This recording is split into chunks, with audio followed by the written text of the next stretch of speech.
চারিদিকে অবস্থা দেখেন, দিনদার মানুষদের মধ্যে কি পরিমাণ ফিতনা ফাসাদ। চারিদিকে এগুলো দেখলে মানুষ যখন এগুলো নিয়ে মন্তব্য করে তখন আমাদের লজ্জায় মাথা নিচের দিকে রাখে।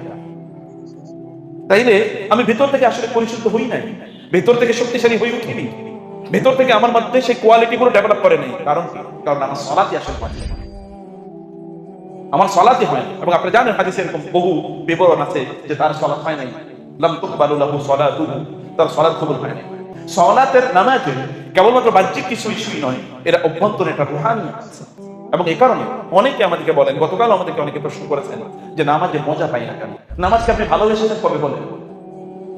সালাতকে আপনি কবে ভালোবেসেছেন? সালাতকে যদি আপনি ভালোবাসেন, আপনি চোখটা বন্ধ করেন তো, একবার বন্ধ করে বলেন তো সুবহান রাব্বিয়াল আ'লা। দেখেন তো আপনার অন্তরে গিয়ে লাগে কিনা, ধাক্কা লাগে কিনা।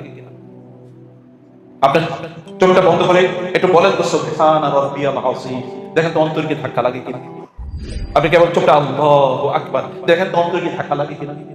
অন্তরে গিয়ে ধাক্কা লাগবে, কিন্তু ধাক্কা কখন লাগবে? আপনি তো লাগার মতো পরিস্থিতি তৈরি করেন। আপনি তো সালাতকে ভালোবাসেন না। সালাতকে ভালোবাসলে আপনি কিভাবে তাড়াহুড়ো করেন নামাজের মধ্যে? আল্লাহ রাসূল সাল্লাল্লাহু আলাইহি ওয়াসাল্লাম ইযা হাযাবাহু আমরুন ফাযা ইলা সালাত ইসতাঈনু বিস-সাবরি ওয়াস-সালাহ ওয়া ইন্নাহা লাকাবীরাতুন ইল্লা আলাল খাশিঈন। সালাতের মধ্যে খুশু নাই, খুদু নাই, মুহাব্বা নাই। আমি আল্লাহ তাআলা ইযা ক্বামা আহাদুকুম ইলা সালাতি ফাইন্নাহু ইউনাজি রাব্বাহু, যখন তোমাদের কেউ নামাজে দাঁড়ায় তখন সে মূলত তার রবের সাথে কথা বলে। যদি আপনি এই রকম সালাত আদায় করতে পারেন তাহলে ইন্নাস সালাতা তানহা আনিল ফাহশাই ওয়াল মুনকার। মধ্যখানে কিন্তু এটা ভিন্ন কথা। এটা কিন্তু তিনটা যে নির্দেশে আয়াতের মধ্যে আছে যে আপনাকে ভিতর থেকে সলিড করে দেওয়ার জন্য, ভিতর থেকে আপনি ফাঁকা না। এটা সূরার নাম হচ্ছে আনকাবুত। সূরার নাম কি? আনকাবুত। আনকাবুত মানে হচ্ছে মাকড়স। আর আল্লাহ তাআলা বলেছেন যারা আল্লাহ তাআলাকে বাদ দিয়ে ইত্তাখাযু মিন দুনিল্লাহি আউলিয়া কামাসালিল আনকাবুত ইত্তাখায বাইতা ওয়া ইন্না আওহানাল বুয়ুতি লাবাইতুল আনকাবুত লাউ কানু ইয়ালামুন। এই সূরাতে আল্লাহ তাআলা ঠিক মাঝামাঝি গিয়ে আল্লাহ তাআলা বলেছেন একদল লোক যারা আল্লাহকে বাদ দিয়ে অন্য কারো সন্তুষ্টির জন্য, আল্লাহকে বাদ দিয়ে অন্য কোনো উদ্দেশ্যে তারা কোনো কাজ সম্পাদন করে, অথবা আল্লাহকে বাদ দিয়ে অন্য কাউকে তারা তাদের এলাই হিসেবে, বন্ধু হিসেবে গ্রহণ করে, এই সকল ব্যক্তিদের অবস্থা হচ্ছে তার হচ্ছে কাল আনকাবুতের হচ্ছে মাকড়স। কেবল এর মাধ্যমে কিছু টাকা পয়সা ইনকাম করবো, কেবল এর মাধ্যমে কিছু মানুষের কাছে আমাদের নিজেকে তুলে ধরবো। অথবা আপনারা যখন নামাজ আদায় করেন, আপনারা মনে করেন নামাজ পড়লে তারপরে না পড়লে মানুষ কি বলবো, ওয়াইফে কি বলবে, বাচ্চারা কি বলবে, বুড়ো হয়ে গেছি, ব্যবসা বাণিজ্য করছি, কি একটা অবস্থা।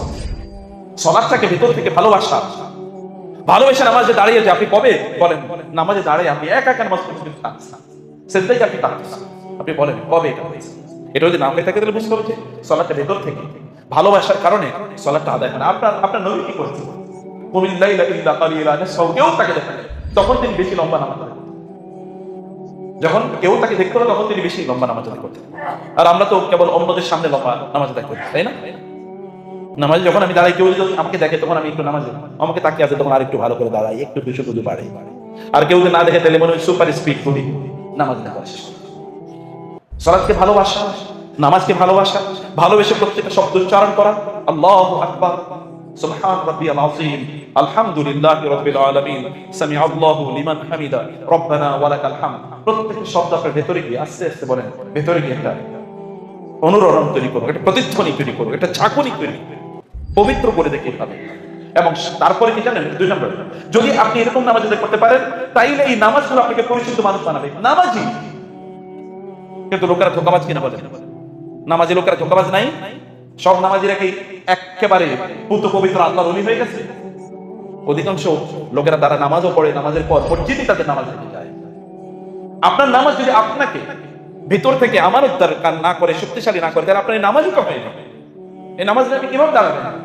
এটা এমন কোন জাহাজ আপনি নির্মাণ করতে পারেন না যেটা দিয়ে আপনি কিয়ামতের এই যে ঝঞ্ঝা বিক্ষুব্ধ সময়গুলো অতিক্রম করবেন। এটা আপনি নিজকে নির্মাণই করতে পারেন না। প্রিয় ভাইরা, 3 নম্বর যে বিষয়টা আমি বলছি তাহলে যে ওয়ালা যিকরুল্লাহি আকবার, সব কিছু ছাড়িয়ে আল্লাহর জিকির অত্যন্ত গুরুত্বপূর্ণ। জিকির মানে কি? এগেইন আমি বলছি 3টা জিনিস ভেতর থেকে আপনাকে শক্তিশালী করে দেখেন কি হবে। জিকির শব্দটি এসেছে যাকারুল থেকে। যাকারুল মানে হচ্ছে কি জানেন আপনি? যে লোহা, আগে লোহার আলোচনা, কারণ লোহা তো কি ওয়ানজালনাল হাদিদা ফীহি বাসুন শাদীদ ওয়া মানাফিউ লিন-নাস। আল্লাহ তাআলা বলেন লোহা সবচেয়ে শক্তিশালী, পৃথিবীর সবচেয়ে শক্তিশালী পদার্থের নাম হলো লোহা। লোহা খনিজ পদার্থ, এটা মাটির নিচে খুঁজি নাকি কোনো ফ্যাক্টরিতে তৈরি হয়? মাটির নিচে খুঁজি। কারণ এটা পাঠাইছে কে? আল্লাহ তাআলা। আসমান থেকে যেমনি ভাবে তিনি বৃষ্টি নাজিল করেন, কোরআন নাজিল করেছেন, তেমনি ভাবে তিনি লোহা নাজিল করেছেন। আসমান থেকে যা আসে তাই বিশুদ্ধ। আর আসমানের কোনো কিছুর সাথে আপনাদের সম্পর্ক নাই, সব জমিনের কিছুর সাথে সম্পর্ক। আসমান থেকে যা আসে তাই বিশুদ্ধ এবং তা বিশুদ্ধ থাকবে কিয়ামত পর্যন্ত। যেমন পানি, মা মুবারাকা, আল্লাহ বলেছেন আসমান থেকে আগত পানিগুলো বরকতময় পানি। আসমান থেকে কোরআন মুবারাক, কিতাবুন আনসালনাহু ইলাইকা মুবারাকুন, আসমান থেকে আসে লোহা, প্রচন্ড শক্তি, মাসুদ শাদীদ, ভয়াবহ শক্তি আছে। এই লোহার সবচেয়ে শক্ত অংশটাকে আরবিতে বলে যাকাত। লোহার সবচেয়ে শক্ত অংশটাকে আরবিতে কি বলে? যাকাত। যেমন হ্যান্ডেল অথবা মধ্যখানের অংশ অথবা দা, এটার যে অংশটা দিয়ে কাটেন তার বাইরে যে অংশটা আছে একবারে পুরো মোটা, এটাকে বলে যাকাত। এবং এখান থেকে পুরুষদেরকে আরবিতে বলা হয় কি? আল মুযাক্কার। কারণ নারীদেরকে বলে মুআন্নাস, উনসা, আয-যাকার ওয়াল উনসা। পুরুষদেরকে যাকার বলে কারণ পুরুষরা প্রচন্ড শক্তিশালী নারীদের তুলনায়, পুরুষরা কাজ করে কারণ তাকে যাকার বলে। আমরা বলি জাস্ট ম্যান বিকাম ম্যান, আরে তুমি পুরুষ হও তো, তুমি পুরুষের মতো কাজ করো। পুরুষ এটা একটা শক্তিশালী জিনিস। সেখান থেকে সে ওয়ালা যিকরুল্লাহ, আল্লাহ যিকির। রাসূলুল্লাহ সাল্লাল্লাহু আলাইহি ওয়াসাল্লাম বলেছেন কোন একজন স্বামী এবং স্ত্রী তারা যদি তাদের একেবারে নির্জন নিবাসে যখন তারা যাবে, যেই কারণে তাদের সন্তান জন্ম হয়, সেই ঘটনা সেই কাজটি যখন তারা করে, সেই ক্ষেত্রে তারা যদি বিসমিল্লাহ যদি না বলে, আল্লাহুম্মা জান্নিবনা শাইতান ওয়া জান্নিবিশ শাইতান আম্মা রাযাকতানা, যদি এটা না বলে, তাহলে শয়তান বলে এই সন্তানের বাবা তো আমি, তুমি একাই। তো আপনার শয়তান, আপনার সন্তান, এর বাবা তো অর্ধেক আপনি, বাকিটা শয়তান। এই সন্তান কিভাবে ভালো হয়? এমন কোন কাজ যেখানে আল্লাহ যিকির নাই? জুমার বারে আপনার নাম মসজিদ থেকে বের হচ্ছেন, আল্লাহ তাআলা বলেছেন ইযা নুদিয়া লিস-সালাত, তারপরে ফাইদা কুদিয়াতিস সালাতু ফান্তাশিরু ফিল আরদি ওয়াবতাগু মিন ফাদলিল্লাহ ওয়াযকুরুল্লাহা কাসীরা। মসজিদ থেকে তো মাত্র বের হলেন, তারপর আবার যিকির। মসজিদ থেকে তো মাত্র বের হলেন, তারপর আবার যিকির। যিকির প্রত্যেকটা কাজে। যিকির মানে হচ্ছে আপনি যে কাজটি করছেন এটা কি আল্লাহ সন্তুষ্ট হবেন এই কাজটিতে, নাকি সন্তুষ্ট হবেন না? আল্লাহ সুবহানাহু ওয়া তাআলা সন্তুষ্ট হবেন নাকি হবেন না, এটা হলো যিকির।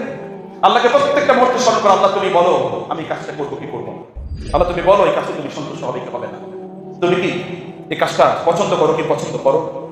এইভাবে ওই কাজটাকে ওই রকম আল্লাহকে স্মরণ করা মানে এরকম না যে জিহ্বা দিয়ে কেবল উচ্চারণ করলেন, এটা জিহ্বার উচ্চারণের ইস্যু না, কেবল জিহ্বার উচ্চারণের ইস্যু না, এটা অন্তরের সংযোগ লাগবে এখানে।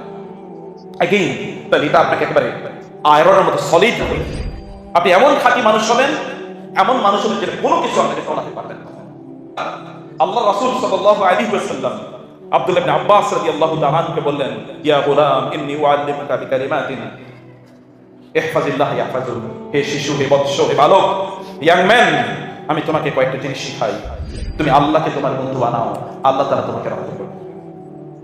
ইন্নাল্লাযীনা ক্বালু রাব্বুনাল্লাহু সুম্মা ইসতাকামু তাতানাজ্জালু আলাইহিমুল মালাইকাতু আল্লা তাখাফু ওয়া লা তাহজানু। কেউ যদি আল্লাহকে বন্ধু বানাতে পারে, আল্লাহ সুবহানাহু ওয়া তাআলা ওই ব্যক্তির সমর্থনে আসমান থেকে ফেরেশতা নাযিল করে দেবেন। লাহু মুআক্কিবাতুন মিন বাইনি ইয়াদাইহি ওয়া মিন খালফিহি ইয়াহফাজুনাহু মিন আমরিল্লাহ।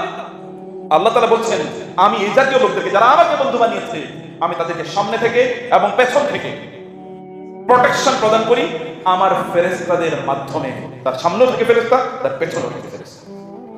মুআক্কিবাতুন মিন বাইনি ইয়াদাইহি ওয়া মিন খালফিহি ইয়াহফাজুনা মিন আমরিল্লাহ। আল্লাহর নির্দেশে ওরা তাকে রক্ষা করে চলে, ওদেরকে কখনো সাথে করতে পারে না। আল্লাহু ইয়াসিমুকা মিনান নাস। আল্লাহ তাআলা তার রাসূলকে বলেছেন আল্লাহ আপনাকে মানুষ থেকে রক্ষা করবেন। ফাসায়াকফিকাহুল্লাহ, ওদের বিরুদ্ধে আল্লাহ আপনার জন্য যথেষ্ট।